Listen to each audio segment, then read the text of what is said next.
Good Good morning. morning, Your Honor. Good morning. Larry Goodson for Mr. Walsh. Please be seated.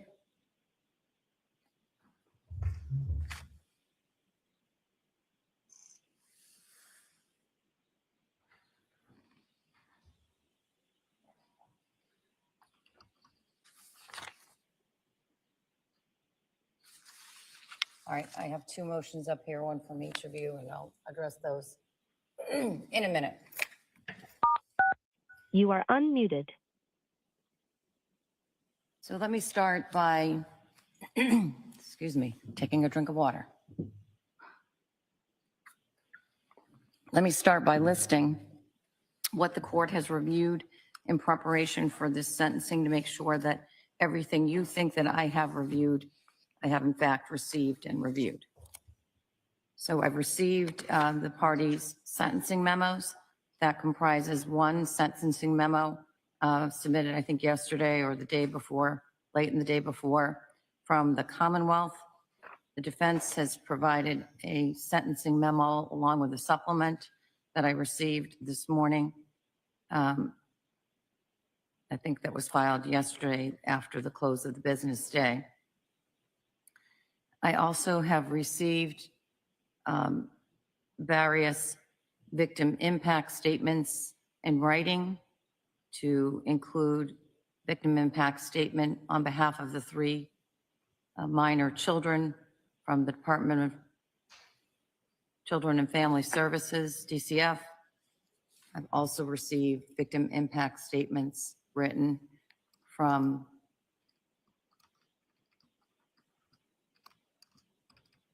Melissa Kirby and from Peter and Pam Kirby.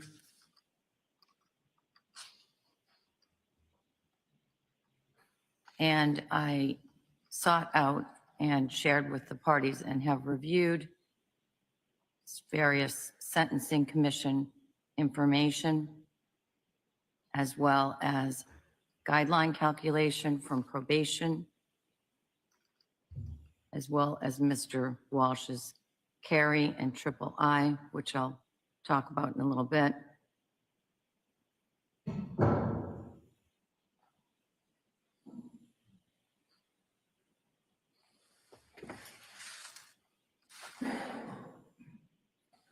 And I've now just received and will review, prior to deciding my sentence, a letter from Diana Walsh. As an initial matter, is there anything that the parties submitted that I didn't just now list that you expected me or want me to review before sentencing? Comma first.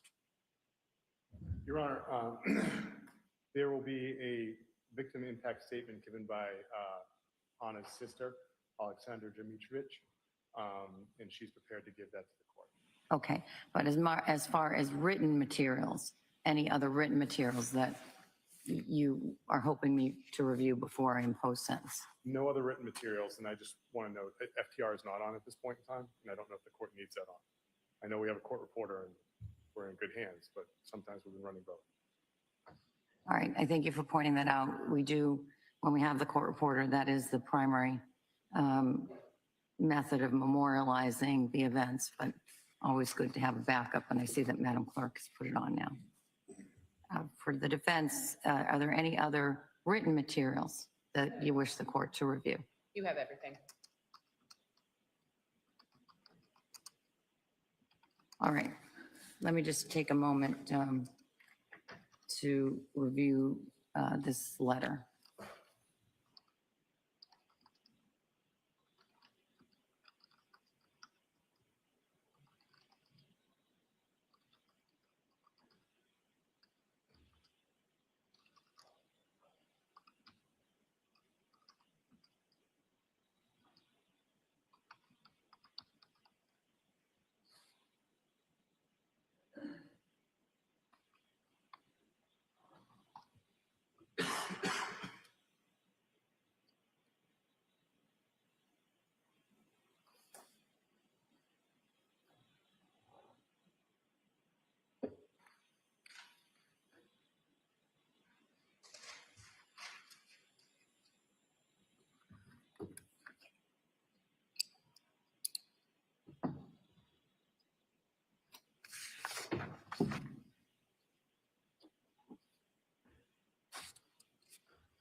Okay, we are waiting for the judge who's overseeing some of the impact letters right now, the impact statements that will be read. She's determining if some will or will not be read. But as of right now, she's saying that there will be some impact statements on behalf of the three minors, Brian Walsh's children, as she's been overlooked from child services, of course. Also, Alexandria. Hey, Margaret. Sorry, I was listening from another room. That's okay. Courtroom Just and like does me. want to speak on behalf as well. I didn't realize. So we're listening right now to So I guess I can judge, and turn it's this a bit of a down. silence because she just received, and now she's reviewing live here in the. So if you want to explain to the audience what they're explaining on their channel, what the judge is now reviewing. Yeah, the judge is reviewing the impact letters from certain people close to Anna and also the letter from Brian's mother. So there's Alyssa Right. Kirby, who we heard testify, and her sister and brother-in-law. I heard there was a letter from them. So she's going to go through and read them, which I'm surprised that she hasn't read them before this. Yeah. I thought we were going to hear them actually take the stand and read their letters. That's what I expected. Is Anna's sister going to take the stand? Did I mishear that? I would hope so. I'm not sure. We'll have to see. Right now, she's reading through them, Right. the different letters. So I would like to. I think we will be hearing from someone. So the sentencing for murder one is mandatory here, but Yes. is she still gonna pass that sentence even though it's mandatory? I think she does, right? Oh yeah. So he will be sentenced to life without parole. So he's going away. He's done. He's cooked. He's going Yeah. away unless he wins on some appellate argument. But Right. there's the other two charges he pled to. Right. There's misleading the police and illegally transporting the body. So those are a lesser sentence. And what you can do is let's say she gives him 20 years for, transporting the body or whatever the maximum may be. She can do on and after, meaning he serves his life without parole and then the other sentence, or she can do it concurrent. Either way, it's really at this point a formality because he's going away. But this is a chance for the victims to express their love for Anna, to show us what she was really like and bring her to life, more so than they were able to do during the trial. And I'd like to hear that because this is really all about the victims. It's not about him. It's about the victim and the impact that losing her has had on the children and her relatives and her friends. So this is a chance, and I think it's very important that we're doing this. And I do hope I hope we hear from the sister. We haven't heard from the sister at all. So again, it's not about him. He's already done and dusted. And of course, and I just want to mention, thank you, Dog. Dog is actually there in court. So Dog, if you'd like to send you the link if you want to get up and tell us what you're seeing. I'm not sure if you're able to listen to us while you're in there, but if you want me to send you the link, just let me know. Of course, life without parole, does it always mean that? I did a series of interviews a couple of years ago with someone who was on death row. Yeah. And he had been on death row for 40 years. He's now out. Yeah. Why? Because. So his sentence was first commuted from the death penalty to life without parole. Then it was downgraded to life with the possibility of parole. And once he had that, he was out within 6 months. Why was it downgraded? I didn't follow that part of the case closely, so I'm not really sure. Oh, we're getting. Okay. We've got somebody that's going to read a statement. That's good. Awesome. Okay. Let's bring Anna to life. Anna, sorry. Good morning, Your Honor. Good morning, everyone. My name is Alexandra Dmitrievich, and I'm the sister of Anna Walshe. I am here today to represent myself and my mother. I want to share with the court how losing my sister in January 2023 has forever changed our lives and left us with an unbearable emptiness. Losing my sister Anna so unexpectedly has altered our world in ways we never imagined. Anna was not just my sister. She was someone I grew up with, someone who knew me in ways no one else ever will. I struggle with the grief that comes without warning, hoping every morning that this is all just a terrible dream. The most painful part of this loss is knowing her children must now grow up without their mother's hand to hold.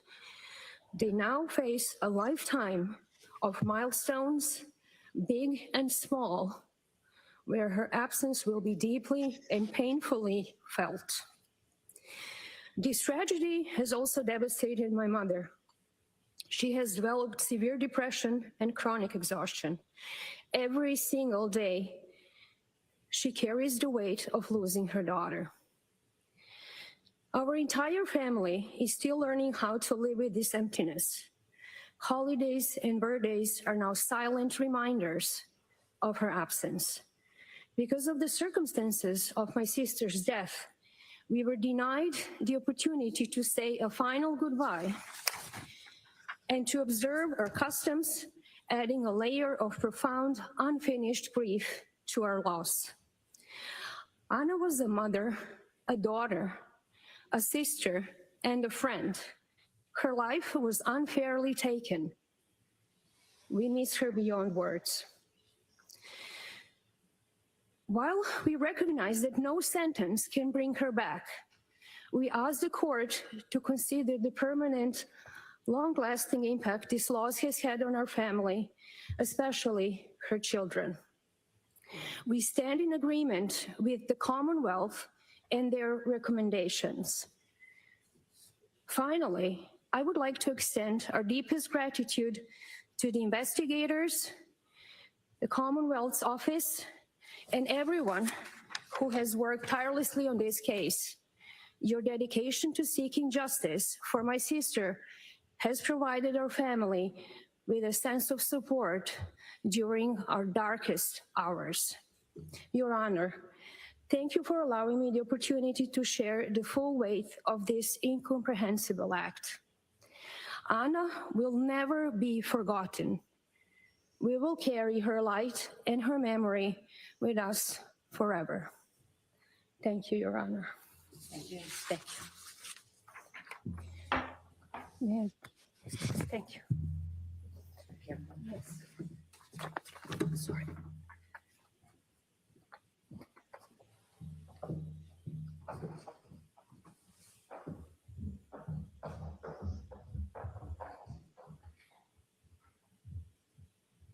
Your Honor, we have no other victim impact statements other than the ones that we've submitted in writing. All right, thank you.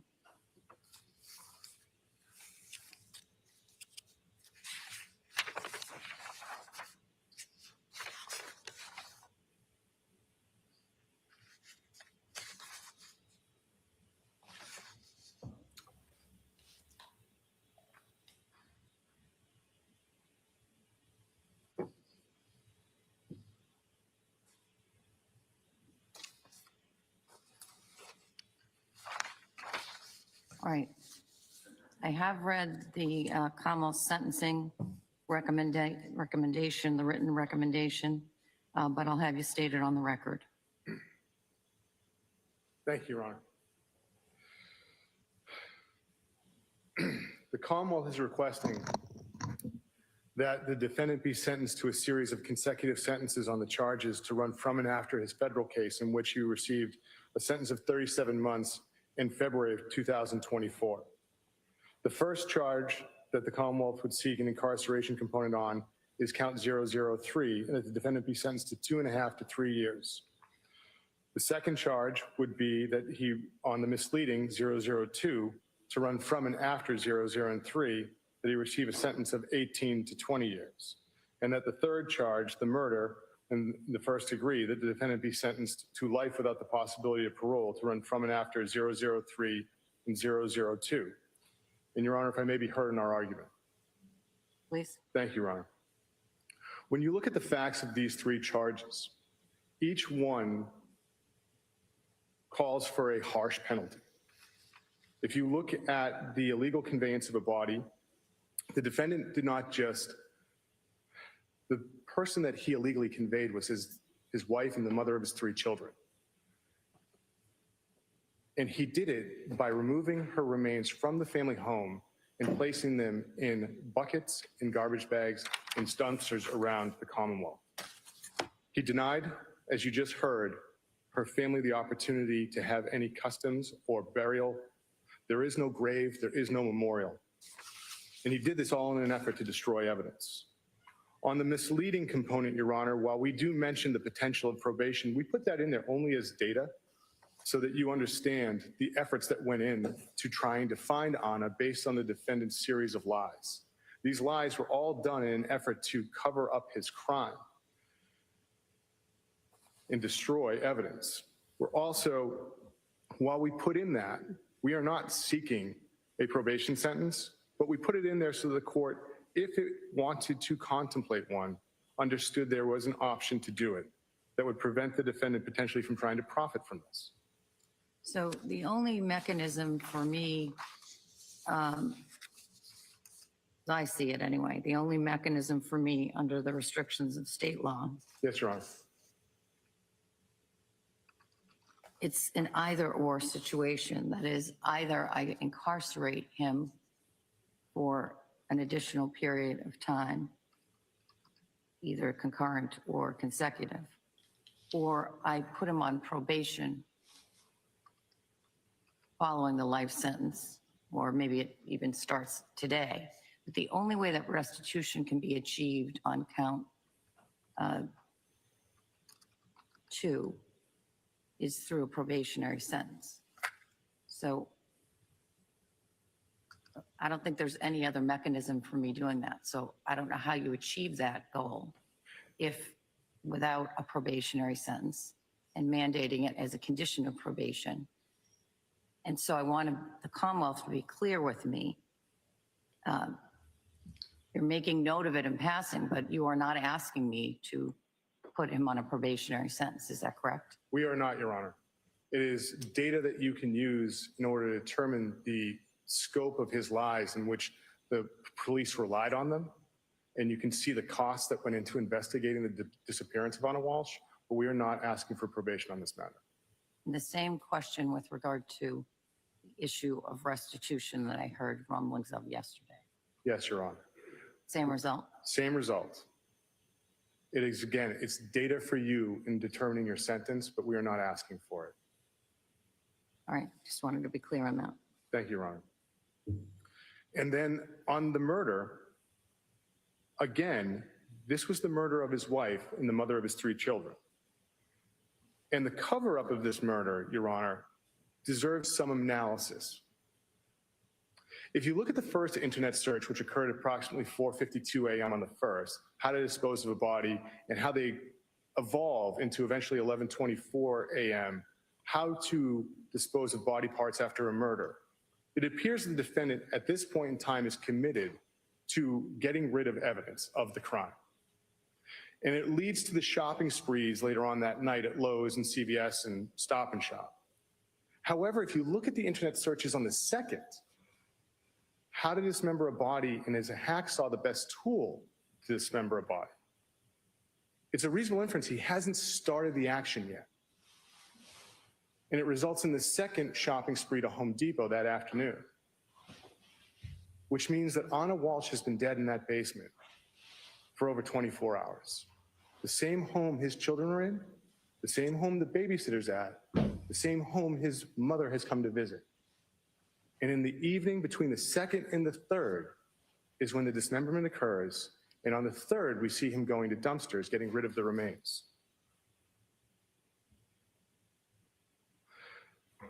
In the defendant's sentencing memo, and I want to note, the defendant was represented by 2 excellent lawyers who are titans in this industry, who I have the highest respect for. They say the Commonwealth's recommendation is inhumane. I suggest that that's not the appropriate word choice, because if we were to look at that word, I would suggest that that describes the defendant's actions and the depravity of his actions of murdering his wife, dismembering her, and getting rid of her remains by throwing her away like garbage. The question might become whether or not this is a cruel and unusual punishment that the Commonwealth is recommending. And I direct your honor to one case. It's Cepulonis, CEPULONIS versus the Commonwealth, 384 Mass 495 at 497. It's a 1981 case.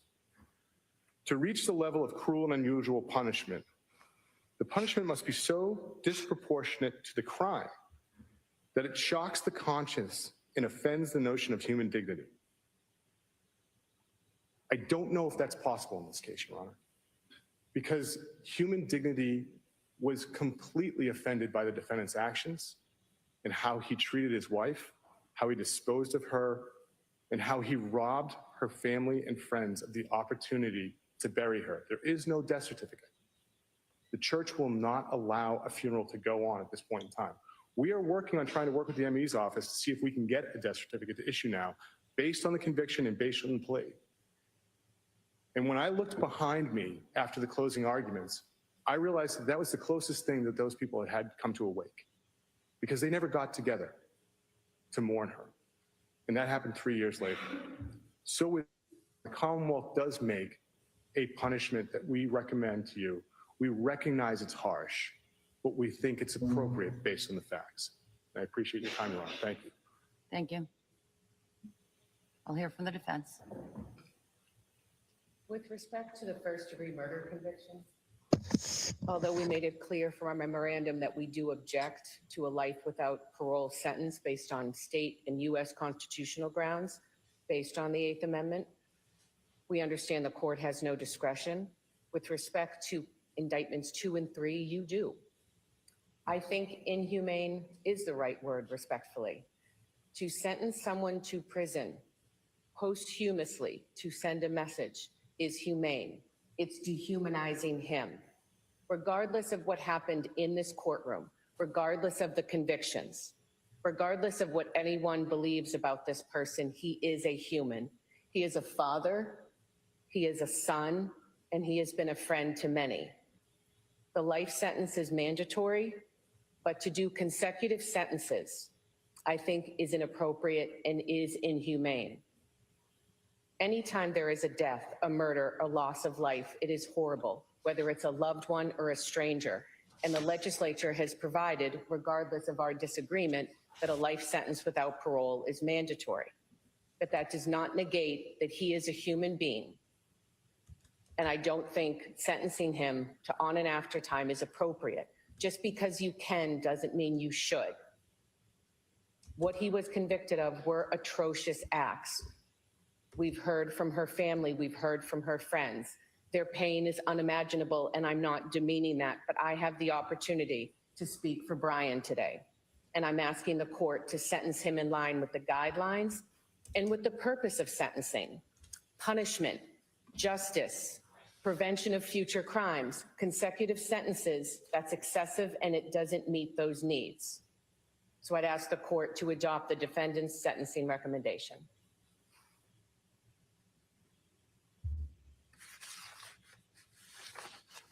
Just want to put on the record that the defendant, in making its argument with regard to inhumane aspect of any consecutive sentences, cited to a case in its brief, Donovan.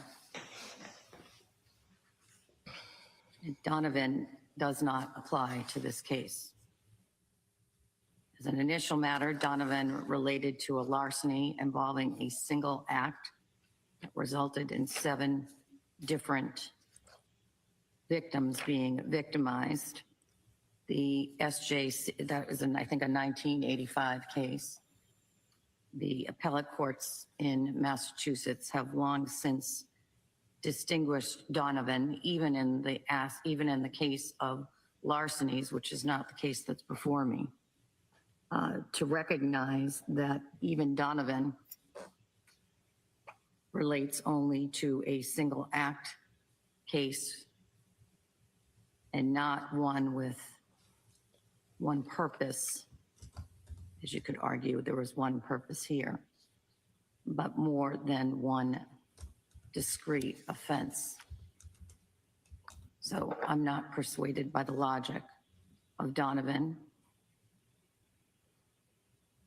even if it applied to this case, and even if it was as broad-reaching as the defense suggests in its sentencing memo, which the court finds it is not.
There is no task facing a judge that is more important or more difficult than crafting an appropriate sentence. The legislature mandates that the only appropriate sentence for the jury's verdict, murder in the first degree, is life in prison without the possibility of parole. That sentence is immensely appropriate and just, given your murderous acts and the life trauma that you've inflicted upon your own children. As to counts 2 and 3, I have wide discretion in sentencing. I want to state my rationale for your sentences on those 2 counts on the record now. I have considered various factors with regard to my sentence for counts 2 and counts 3, to which you pled guilty on November 18th, 2025. Specifically, I've considered the severity of the crimes, their nature and circumstances, and your role in those crimes, the need to deter others from committing comparable crimes, and your prior criminal record, namely your federal fraud case. As to the latter, your criminal history shows a long and well-documented history of deceitful and manipulative behavior. I've considered your character or lack thereof, your behavior, and your background. With regard to the nature and circumstances of offenses, as to indictment 002, in the approximately 4 hours of interviews spanning 4 days, you concocted a detailed, completely fabricated story of what happened to Anna Walshe on January 1st, 2023, in order to cover up your murder of her and disposal of her body.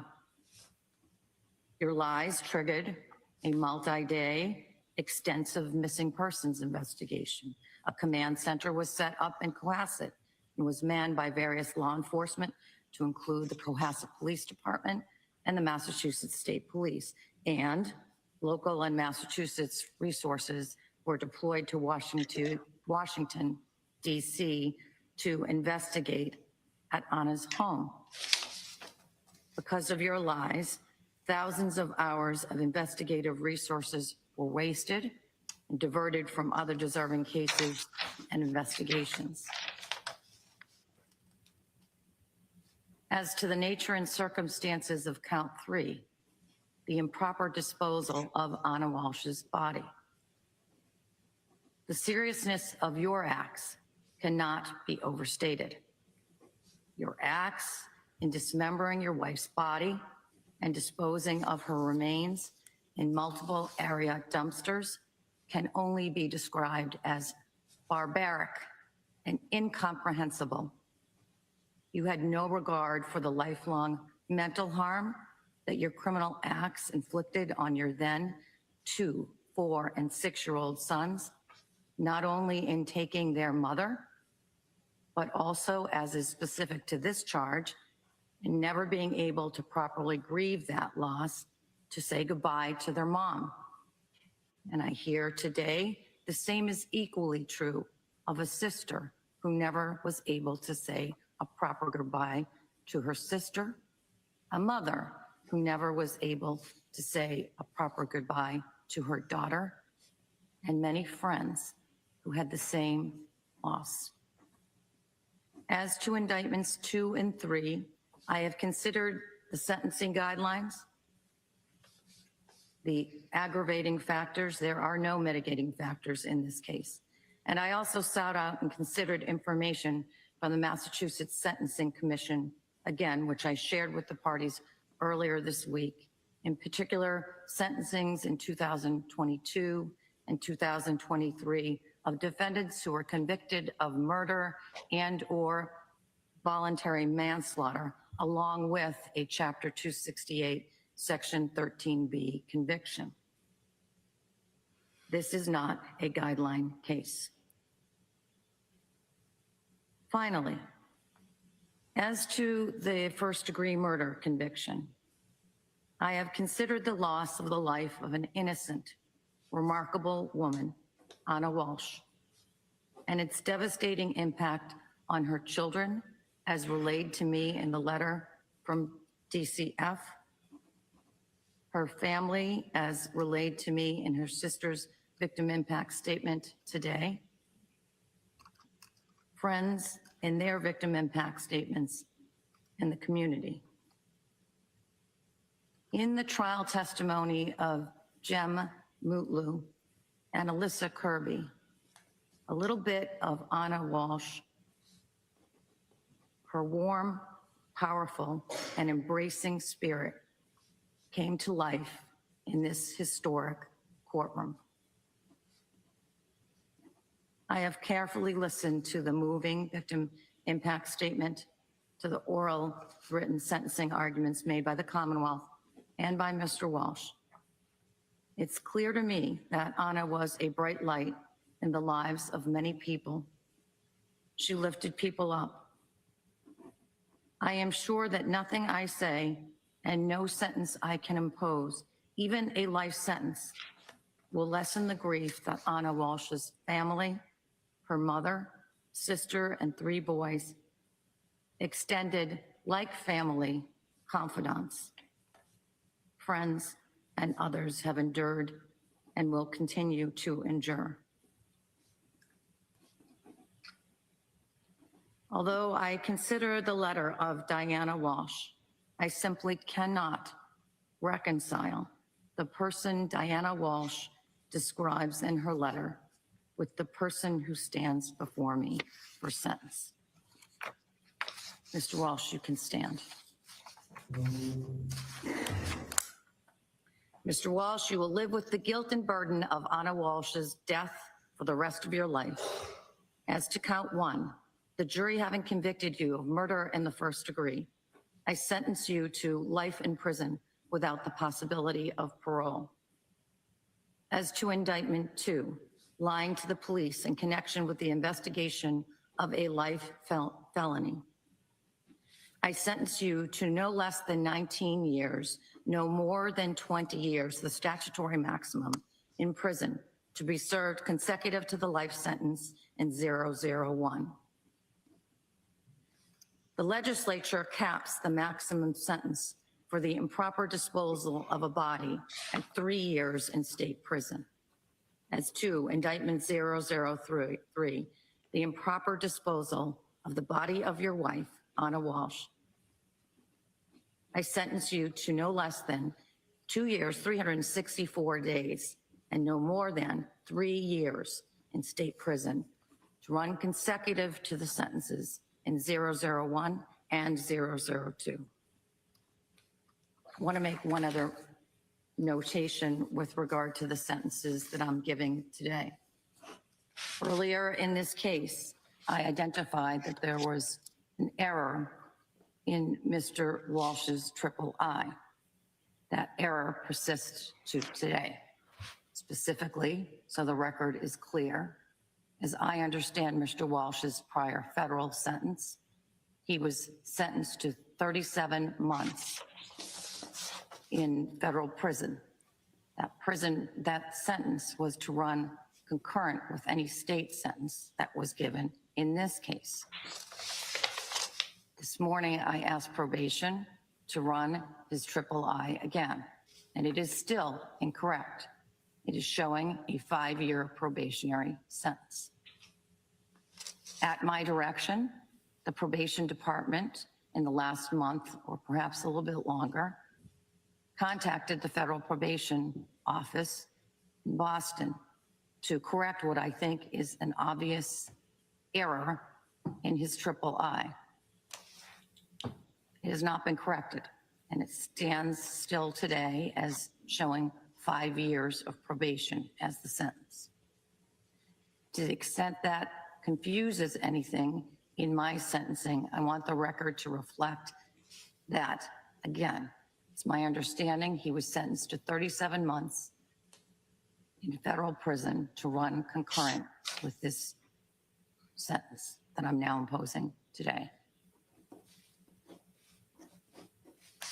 Madam Clerk, you may impose the sentence. Thank you, Your Honor.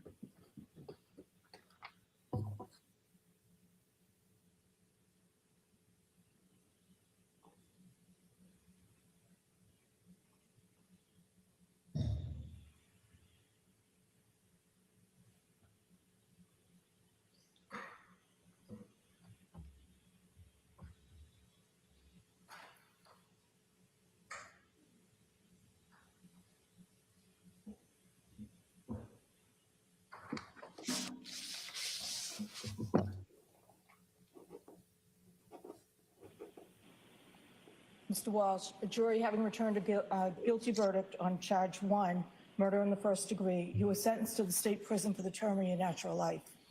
Count 2, witness intimidation, you having entered a guilty plea to that, sir, you're sentenced to 19 years, not less than 19, not more than 20 years, to run from and after your life sentence on count 1.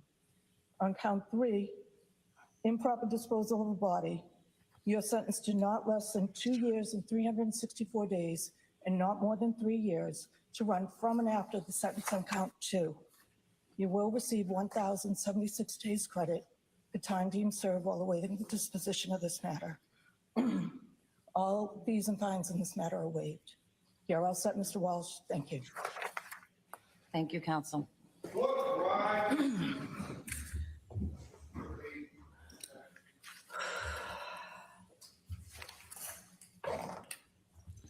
And there you have it, the conclusion of the Brian Walshe murder trial. He was just sentenced by Judge Diane Frenier, live here on NBC 10 Boston.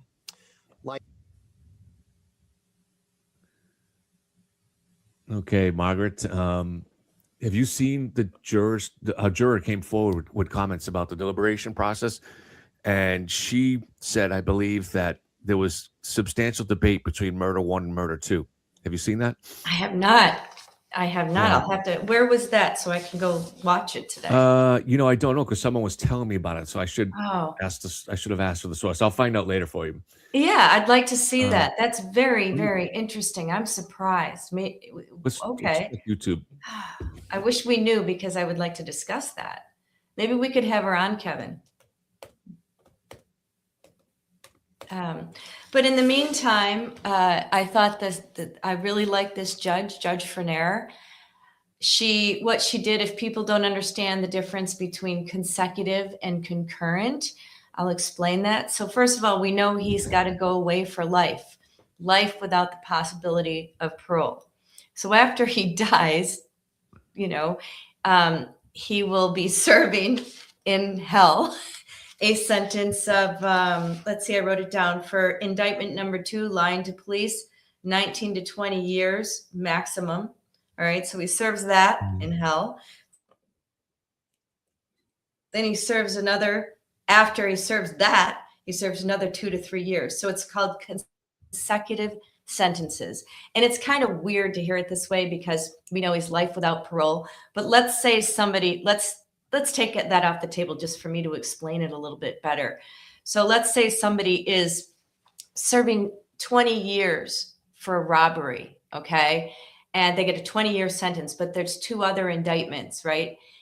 And let's say it's for I don't know, assault. And consecutive means that after they serve the 20 years, they would have to serve an additional 10. So in sentencing hearings, as a prosecutor, I would always want a consecutive for each count. I'd want a consecutive. So they have to serve this count. After they're done, they have to serve the next count. And after they're done, they have to serve the next count. The defense attorneys would always ask for these counts to run concurrent, which means they would be served all at the same time. So there's a big difference. And that's what defense attorneys ask for, and prosecutors ask for consecutive. And that's the best way I can describe it to you guys. So here's the juror. Thanks for looking that up, Kevin. Yeah, let's see if this is it. I haven't seen it yet, so let's see. Brian Walshe trial, who does not want to be identified. She hopes that Anna's loved ones, her family and friends, will get some peace and closure from this guilty verdict. I am heartbroken for Anna, for her sons, for the people who loved Anna. The jury delivered the verdict on Monday after 6 hours of deliberation, finding Brian Walshe guilty of first-degree murder. Now, prosecutors presented evidence over 2 weeks that he killed his wife, Anna Walshe, and then dismembered her body and dumped her remains, which have not been found.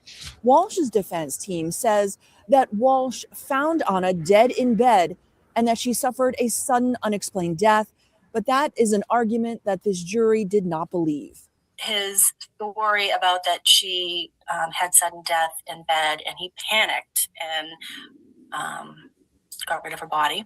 The jury did not believe that. So it wasn't really a question of whether or not we would find him not guilty. It was more a question of murder in the first degree versus murder in the second degree. Brian could have made a different choice. He could have stopped. So he had the time, he had the opportunity to reflect and know what he was doing would result in her death. Ultimately, he was not willing to let Anna go. And I think that, that's why he lost everything. And I feel terrible. Anna's children will have to bear this for the rest of their life. I just talked with a juror from the Brian. Okay. Wow, so that was very good. Thank you. Yeah. Okay, so they did the right thing as a whole. They must have considered it for a little bit, but I don't know if there was massive debate. Yeah, it doesn't It doesn't sound like it from that. So the person who told me may have exaggerated that a little bit. I'm going to see if I can find. So the judge didn't say where he was sentenced to, right?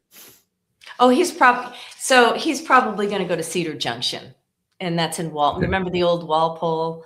They called it Walpole Prison for years. I'm sure that's where he's going to go. That's where all these murderers end up, in maximum security, Cedar Junction, Walpole, and there it is right there. Did you just pull that up? That was quick. Yeah, I'm gonna play it a little bit in the background, and so people get an idea how he's going to spend the rest of his life.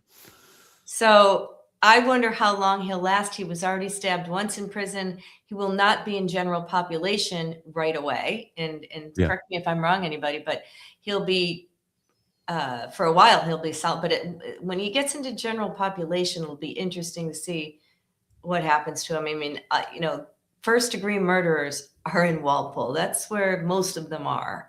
And it is tough. And the gangs that they have in there. And you've got lifers from, the Whitey Bulger days in there. You've got mobsters. You've got all sorts in that prison. So it is really, Did you have really. to go there as part of your work to interview a witness, for example, or anything like that? I haven't been to Walpole Prison, no. I should, though. I don't want to get stuck in there, though. Yeah. Well, stop murdering people. I know, yeah. Well, and it's for men, obviously. Right. Gosh, there it is. And it mentioned also MCI Shirley is another place where they send them. Is there a difference between the two? Is Walpole for more dangerous defendants? I always thought Walpole was the convicts. Oh, look at that. I always thought Walpole was the one he's likely to go to. But, Shirley's tough as well. I know, but I guarantee he's going to Wal. Oh, man. Can you imagine spending the rest of your life behind those bars? And they're lifers, so they know they're in for life. In fact, I have an interesting story to tell you guys. I was taught in my for my Whitey Bulger book, I had a source who was in the mafia. He was a made man in the Italian mafia. So we would meet once a week in Medford. And his uncle was in Walpole for life, for murder. Oh, but it must not have been life without parole. Well, anyway, he was in there for a long time. And he would come up for parole. So it wasn't life without parole. He would come up for parole and he would blow off his parole hearings each and every time. He wouldn't go because he felt more safe in Walpole than in the outside world. He was a big deal, a big wig in Walpole. So he was one of the criminal leaders in Walpole, and that was his life and his family. And so every time he'd blow off that parole hearing, I thought that was very interesting. So kind of like in Goodfellas, where they seem to run the prison or a certain degree. Oh yeah. He was one of the ones who ran the prison. In fact, he was so connected that somebody was in a different prison, like Shirley. And if word got back to him, this guy that ran the prison in Walpole, that somebody was, slighting one of his friends in Shirley, he could have the guy stabbed in Shirley. That's how much power and he had power on the outside too. So, he had a lot of power, and he was that was his life and his power within the prison system. So he didn't want to get out.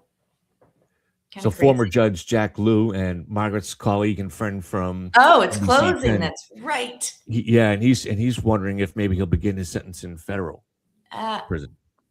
I doubt it. I think I don't know. Where is here?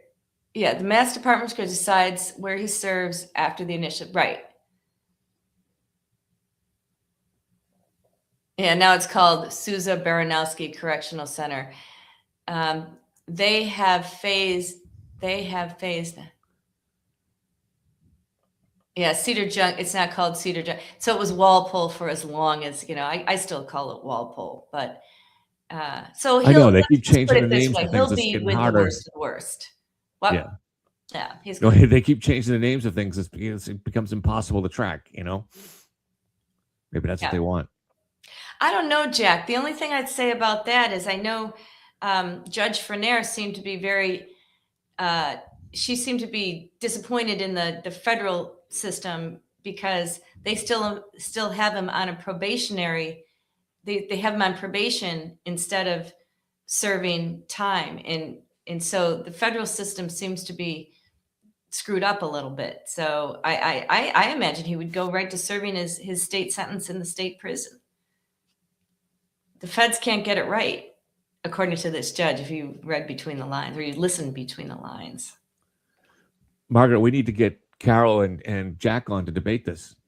Yeah, I'd love to have you guys on to debate some of these. If you would like to do a live with us, that would be so much fun. Not just this, but on some of the other big cases. Like right now, we're dealing with the whole Brown University thing. We're dealing with the Reiner and Jackson. So there's a lot of stuff to talk about in the true crime community that we have here. If they would want. Carol has another case that she's been covering from phased out. Where a child from Worcester. Yeah. That the system lost track of. The system wasn't sure where he lived. This becomes a problem. Mm-hmm. Same with the Harmony Montgomery case when kids move to another state. And it becomes hard for the bureaucracy to track them, Yeah, and they it get lost certainly in the does. system. Yeah. It's, they need to do a better job in social services in Massachusetts. I'm sure everywhere. And Okay, thanks, you know, Jack. That's an information entry glitch and not a big deal, not a sentence. Okay. I was wondering what that was all about, but it'll be interesting to see where he actually, either way, he's not going to be a menace to society anymore. He is done. Done. so Jack sounds like he's willing to go on your channel, I Margaret. don't do slime tube. Thanks, Jack. That's funny. Well, we're not going to be, Kevin, you and I think we look for the truth. I don't think we're sensational. And we have very reasoned discussions. Right. That's something that'll always limit our ability to grow, because that's not what the internet world wants, which is probably why Jack calls it slime tube. Yeah, he does. It really, it is what extreme positions are, what the YouTube audience is looking for. Yeah.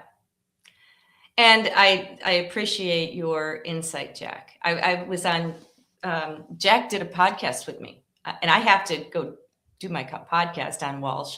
It takes me a much longer time to do a podcast than it does to do a YouTube video. It's all audio, so it just takes longer for me. I'd be curious if Jack or Carol have followed the Birchmore case at all. And some people, and there's never been any evidence for this, but some people think that there's a connection between the investigation into Karen Reed and the ultimate federal investigation into Birchmore. There's no evidence at this point of wrongdoing on the part of the state with Birchmore. There definitely is not in the Karen Reed case, but with Birchmore. But there does seem to be evidence that they may have been a little slow to investigate one of their own. I'm curious to what they think about that. Yeah. And again, check out my podcast. If you go to, I did, long podcast series on Birchmore, and you can find It's a Crime with Margaret McLean. You can find that on Spotify or Apple Podcasts. So I did a long one on that as well. Well, what do you think, Margaret? Do you think there's any connection or any, what do you think? Well, I don't know yet. I can't say either way without, I can't come on here and say, oh yeah, I think there's a connection when I don't have any evidence of that. I do think there was a little protectionism going on, protecting their own. Right. But as far as what you were talking about, I don't know yet. There's no right. solid And there's a different kind of protection. There's a kind of protection where someone is guilty of something and you're a cop and you say, I'm going to look the other way. That's very different than if you're just inclined to believe them because you believe another cop. So I you know what I'm saying? There's be a very different thing if Trooper Garino, who first got the data off Farwell's phone. Yep. There's a difference between him knowing or believing that Farwell was involved with the murder, right? And him just kind of having a bias. That's a natural bias that police have for other cops. Right. And of course,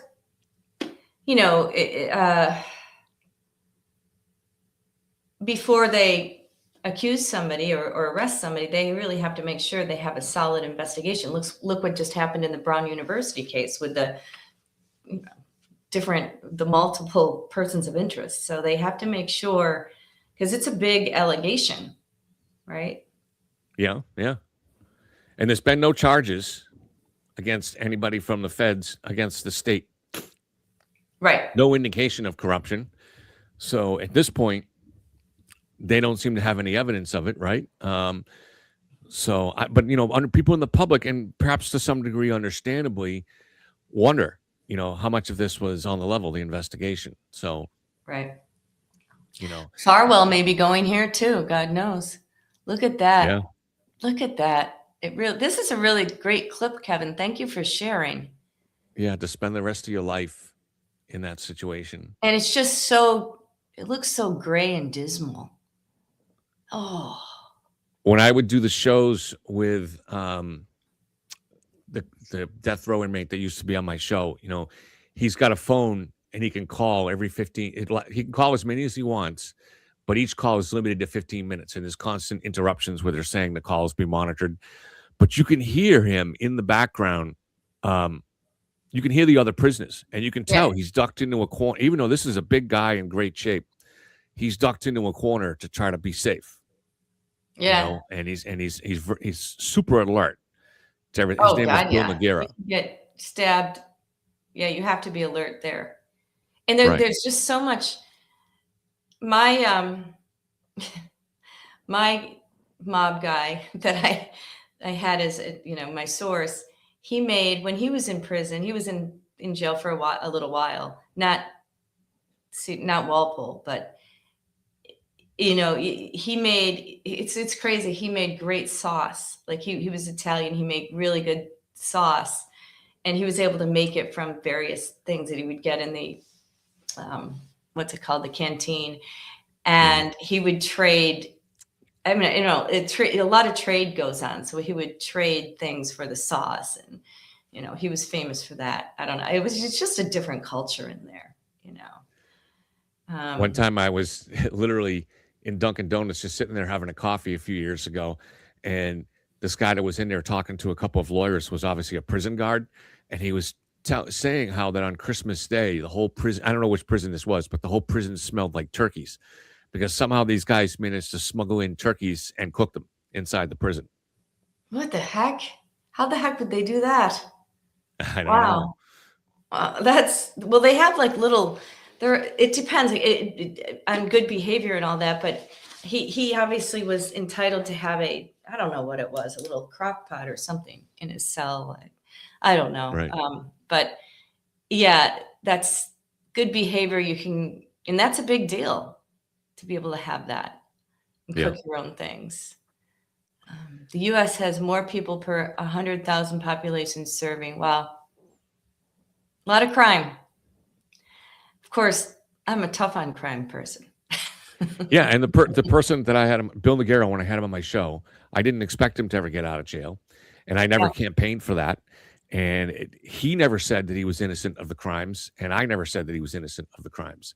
The reason he was on the show was because he claimed to have a lot of insights into the way serial killers think, because he had spent, 40 years with them. And he had he's a super intelligent guy, and he had made an effort of trying to study these people. And I found that a lot of what he was saying rang true to me. So I think there was a value with him. He's out on parole now, Maui. Yes. You see how jacked that guy was? Yeah. Wow. I wouldn't want to. That guy that just went by. Oh my gosh, he was. Yeah, I wouldn't want to mess with him. That's what I would do. I would work out like crazy in prison.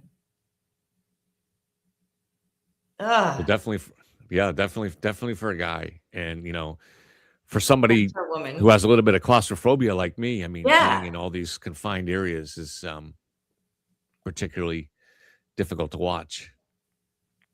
I know. I followed the Hernandez case, Aaron Hernandez, and he ended his life. He couldn't deal with it. Rockbird says there's a press conference due any minute, so probably the prosecution. Yeah, we can watch that if you can find it, Kevin. It'll probably be on NEC. I think I will go to our old friends NECN, even though they kind of did Jack dirty, but I'm no friends of theirs, but yeah. So let's talk about what's next, Kevin. I'd like to continue doing shows with you, Kevin, and Jen as well. And there's a lot to talk about coming up with Brown University, the MIT professor, and various trials, Birchmore on the horizon. Yep. So I appreciate all the chat. I love the fact we have 2 judges in our chat. That's amazing.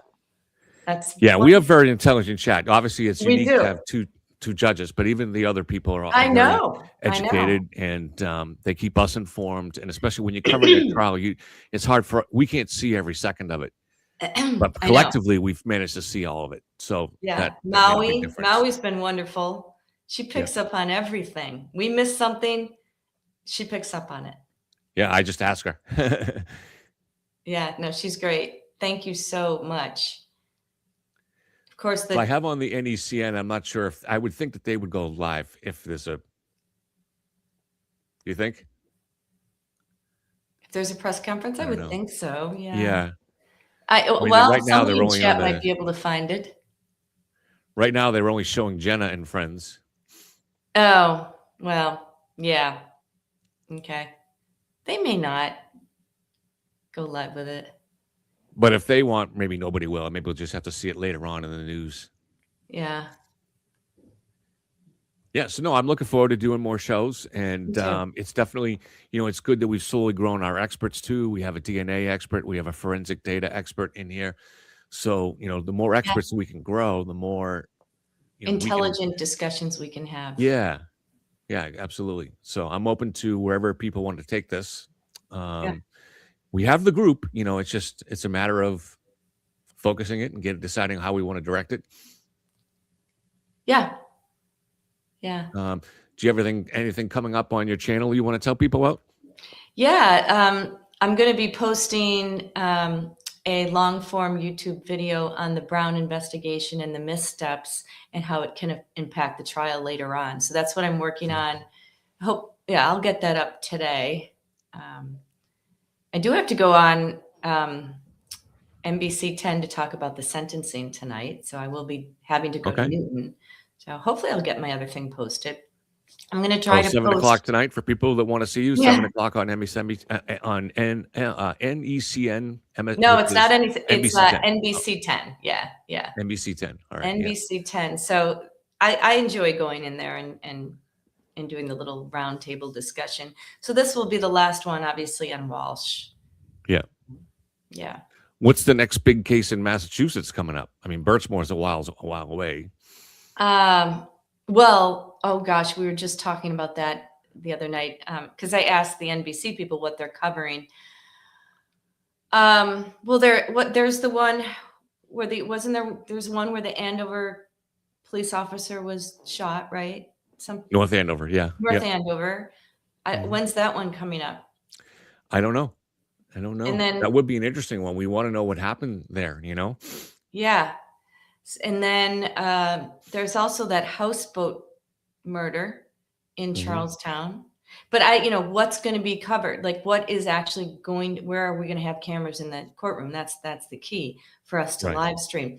The other one that I'm interested in is the Matthew Nilo case, which is the serial rapist, the lawyer who's a serial rapist in Boston. So that one I'm very interested in doing. Yeah. I don't know where that stands right now. That's right. He's a lawyer, and he's very good looking. So he's very articulate, and he obviously used that to take advantage. And someone like that doesn't need to rape. He's doing it because that's what he wants to do. I know, and that's really scary. And some of these rapes were at gunpoint, and they were unsolved for a number of years. So it's just, it's really scary. And if it wasn't for ancestral DNA, somebody signed up for 23andMe, and then there was a hit. He would have gotten off. He probably would have kept doing it. He's got a beautiful wife, and she was engaged to him when he was arrested and everything. And it's amazing that she stood by him. I couldn't do that. I just couldn't do that. What about the lady that killed her 3 kids and jumped? Oh, yes, Lindsay Clancy. So my friends and I were talking about that last night. And so I had a group of women, about 7 of us around a little table. And I said, I want to take a poll. So we were talking about Lindsay Clancy had postpartum depression, and she sadly murdered her 3 children, and the husband standing by her. So I took a poll with my women friends, and I said, how many of you would find her guilty of murder under the circumstances? And every single one of them said no. They couldn't do it because they believed in postpartum depression and mental illness. So I thought that was an interesting poll. Not one said, she still did it. So, and very big that her husband supports her. Oh, Carol, an op-ed next Sunday in the Worcester Oh, wow. Hey, we should have Carol on to talk about the op-ed Yeah. if she's willing. Whenever she That would wants. Whenever she yeah, wants to come That on. would be very interesting. The only night it can't be is Sunday night because the Patriots play next Sunday night. Sunday So night, anytime, Carol. it's the only time. Oh, Kevin. Go Pats. I like to joke on I like to joke around with Kevin a little bit. Needle him. I'm a good target. Yep, absolutely. Shout out to your mom, who I'm sure is watching. My mom is not. My mom is at the Oh. doctor's. Oh, okay. Well, shout out anyway to her. Well, Postpartum depression. Yeah, I mean, it's very real. I've known women that well, have gone you've through never it. had it, I hope. No. But I've known. I had other excuses for my psychotic behavior, but no, I've seen women go through this, not to become murderers, but it is pretty horrific. The dramatic change in personality is just stunning. One of my very good friends worked with her as a nurse in the same department. And everybody spoke so well about her. Yeah, she was wonderful. I would never Yeah. this Lindsay Clancy was not the type. She loved her children. She was not the type to do that. So she heard voices but here's another issue. She had I believe she was in one of the hospitals, right? And then she was released. Here's an issue that I'd like to discuss. Did the hospital release her too soon? And a lot of times they do release people too soon. Yeah. So I guess that's an issue for discussion. The mental And if health they're able, system. if she's able to get a reasonably full recovery from her mental illness, she's going to have to live with this for the rest of her life, which is way worse punishment than anything that the state could dole out on her. Well, I think she's confined to a wheelchair now. Yeah. Because she jumped out of the top story window, and I think she's paralyzed. So she has to deal with the guilt. So if I were her, I don't know if I could live with that guilt. But the husband is supporting her. Do you know who Corey Richens? Yeah. I'd have to. Yes, that's another one. It's selected to begin February 26th. I wonder if that will be televised. Let's see. Let me research it real quick. Should we take the jail off? Yeah. I got Copilot working on it for me. Unfortunately, Copilot I can't pull up on the screen, but what's that about again? I've definitely heard of it. it's coming up slowly. The murder trial is scheduled for early. Wow, this is the slowest it's ever. Yeah, it's slow today. People are ordering presents or something. Wow, this is really slow.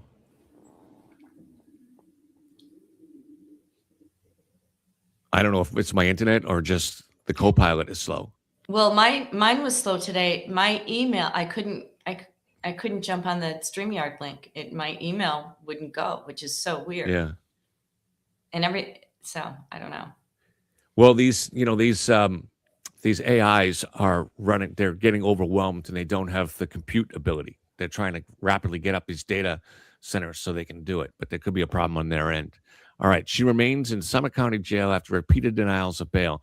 The case has been delayed multiple times due to defense attempts to move the trial out of Summit County because of media saturation. Okay. Appeals to the Utah Supreme Court. So it's in Utah. Okay. Yeah. Okay. Aggravated murder and the fentanyl poisoning of her husband. Ooh, that's right. You know what? That'll be good. Alleged earlier attempted poisoning. Okay. Wow. Yeah. I enjoy covering the trials. Wow, look at the mess. That's in the prison again. What a Yeah. mess. Oh gosh. Giving me the chills. Mortgage fraud, money laundering, forgery, and other financial crimes. So I wonder if her motive was financial. Yeah, we'll have to check it out. Looks like it.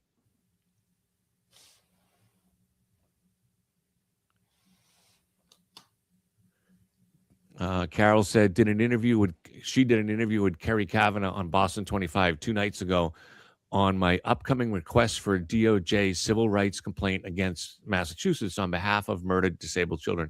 I tried to find that, Carol, and I wasn't able to find it. Maybe I can find it now on YouTube. Yeah, it would be interesting to play it. I'd love to see it.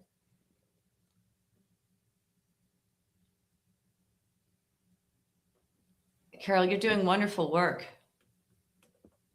in advocacy for disabled children and children in general. And my God, look at this jail footage. I don't know where you got it. I picture Brian Walshe in there, that jail, being dragged away. He's going to get beaten up. Yeah, he's not going to do too God. well. No.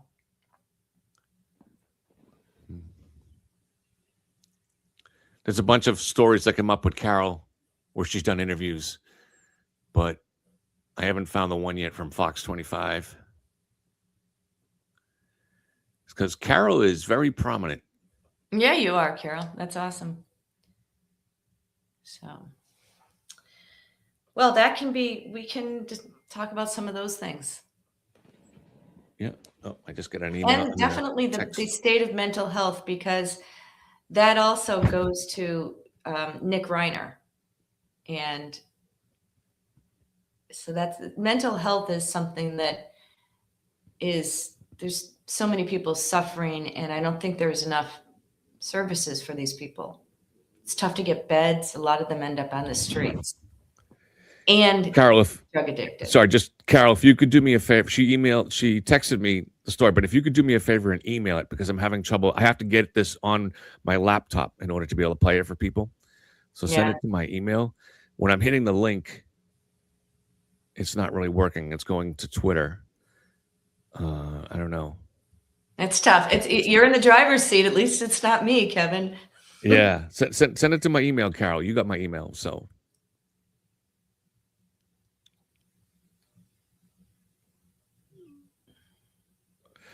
So it's Leitskev, LEITSKEV @gmail.com. Oh, look, they make the license plates in prison. They still do that? Look, they're showing it. So that's where our license. I don't know how old this video is. I know. Well, they were. I mean, why wouldn't they? They go to work every day. Right. That's how they keep order.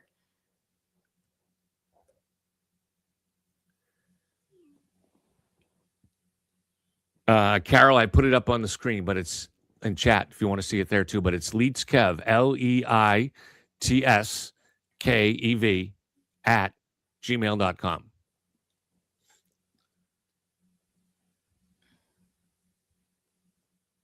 I can't put it up because Kevin's running the stream. Yeah, and I put it up on the big screen too.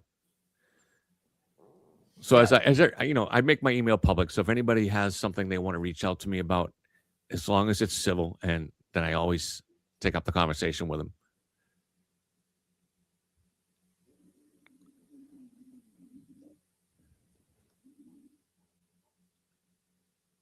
Did you find it? Anybody have any other questions?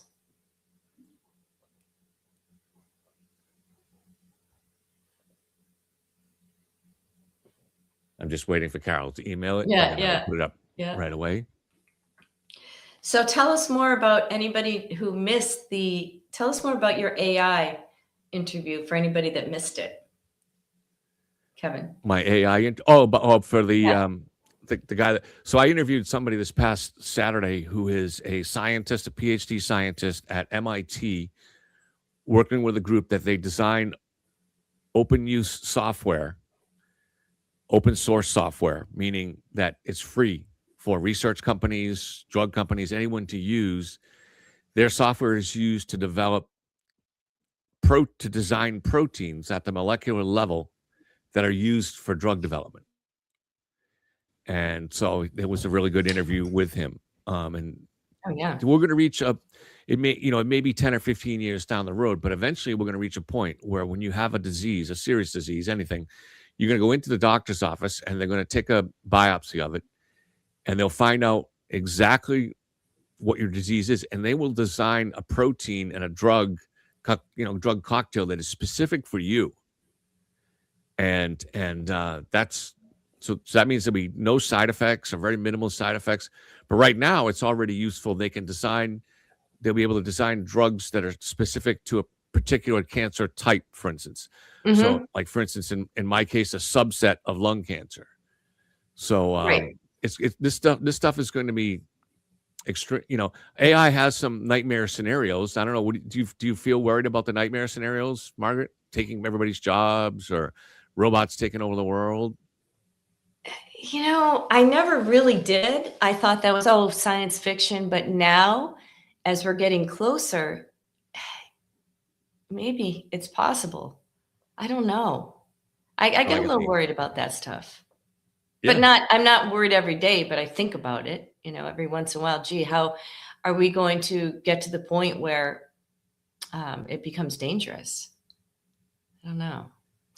And I think the biggest immediate worry is if it takes a large percentage of people's jobs, Well, that's absolutely. The job market is tough right now for kids getting out of college because of it. Right. All right. Let me bring this up on the screen. Okay.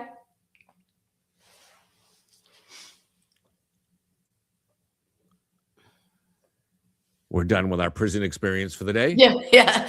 I'm going to have nightmares. I guarantee I'll dream about prison tonight.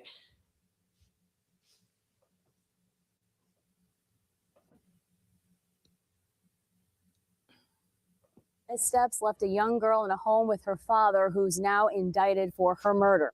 Last week, we told you about the 65-page report by the Child Advocate that outlined the Child Welfare Agency's failures to understand the chronic neglect Azella Ortiz and her siblings were facing.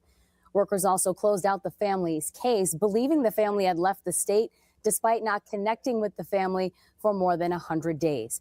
Joining me now to discuss the report and the recommendations issued to DCF is Carol Erskine, retired Worcester Juvenile Court First Justice. Carol, thanks for being here today.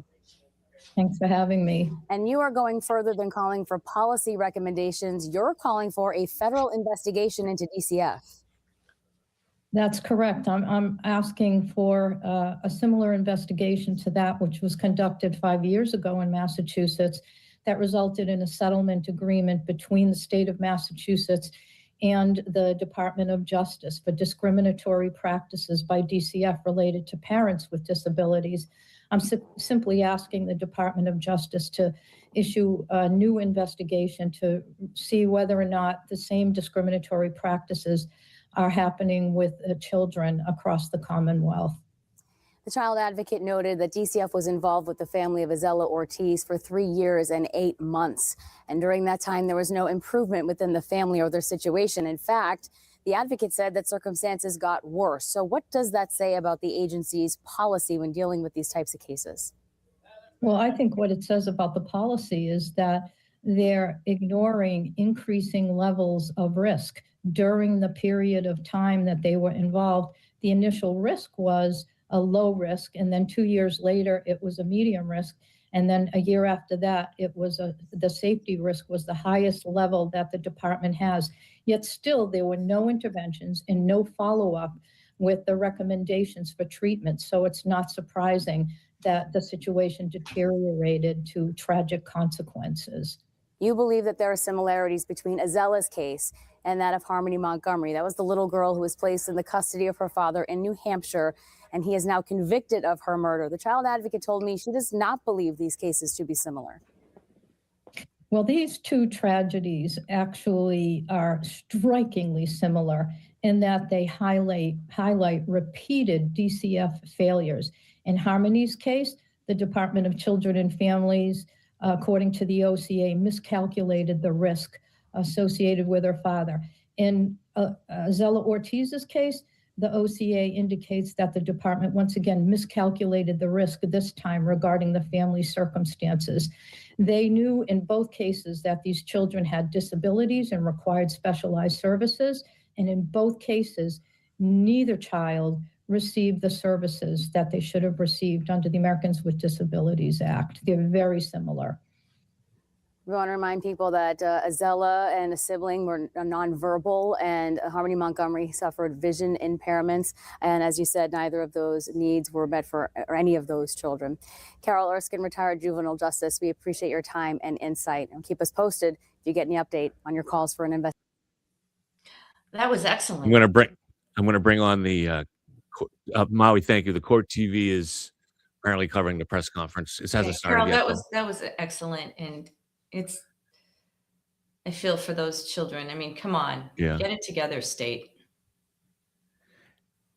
And, of course, probably the most frustrating part for Carol is that this is 5 years later, and it seems that nothing has really improved, right? I mean, Right.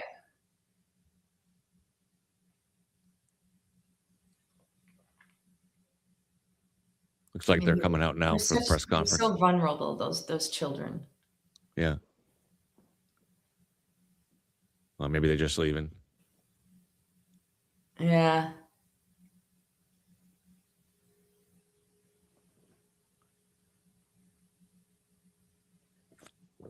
They do have microphones set up there, Okay. but I'm not sure if that's an indication that they're going to be used. And they had a press conference the other day after the guilty Yeah, verdict. they did. They did.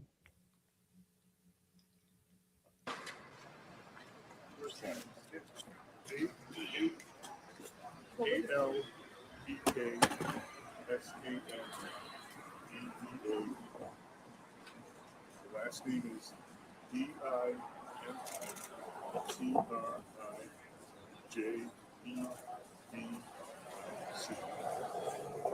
Alexander.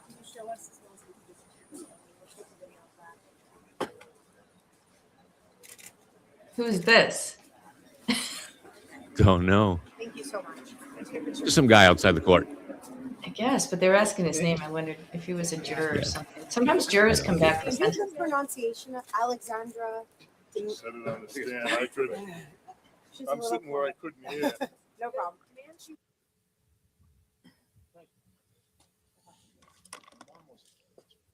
Our guy Court Dog was there. I wonder if he's still around. Thank you.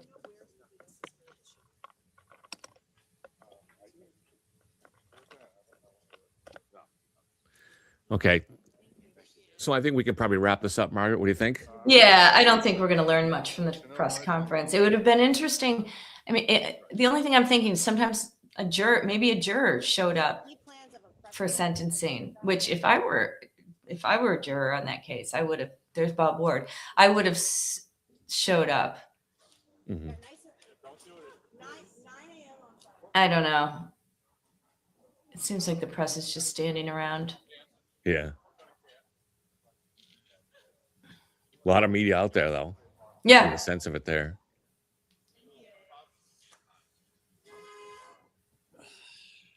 This courthouse has gone through a lot of media. It sure has. It's the most famous courthouse in the state at this point. Yeah. Maybe in the country. Maybe in the country. Yeah. Yeah. So we'll wrap it up, and Okay. hopefully in the next week, we'll figure out when Carol wants to come on. Yeah. And then we'll try to Judge get Jack Lou. on too.